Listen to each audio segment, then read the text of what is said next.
Emosi pergoki suami berhubungan dengan wanita lain di indekos. Istri sah berinisial MS, 33, emosi setelah memergoki suaminya yang merupakan pegawai BUMN atau Badan Usaha Milik Negara, AFB, 32, sedang berhubungan dengan wanita lain di indekos.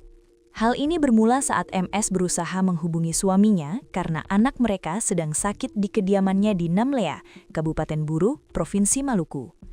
Namun panggilan teleponnya tidak direspons pada 8 Februari 2026. Ia kemudian pergi ke apotek untuk membeli obat bersama anaknya yang masih berusia 3 tahun. Akan tetapi, secara tiba-tiba, sang anak mengatakan bahwa ayahnya sedang bersama perempuan lain. "Saya heran, anak saya masih 3 tahun tapi dia bilang bapaknya bersama wanita lain," katanya.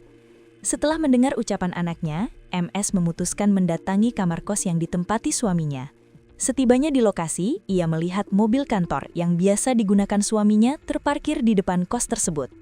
Saat mendekati kamar, MS mengaku mendengar suara perempuan dari dalam. Ia kemudian mengaktifkan kamera ponselnya dan mencoba mengintip melalui jendela kamar. "Saya lihat suami saya sedang berhubungan dengan perempuan itu," ungkapnya. Tidak mampu menahan emosi, MS lalu mengambil helm dan memecahkan kaca jendela kamar kos tersebut. AFB kemudian berdiri di depan jendela dan berusaha merebut ponsel milik istrinya agar rekaman tersebut tidak tersimpan. Namun upaya tersebut gagal. Sementara itu, perempuan yang diduga selingkuhan suaminya, NUW, disebut berlari ke arah belakang kamar. Pada saat yang sama, AFB dan NUW diduga hendak kabur menggunakan mobil. Mobil tersebut bahkan sempat menyerempet anak MS yang berada di lokasi hingga membuat sang anak menangis keras.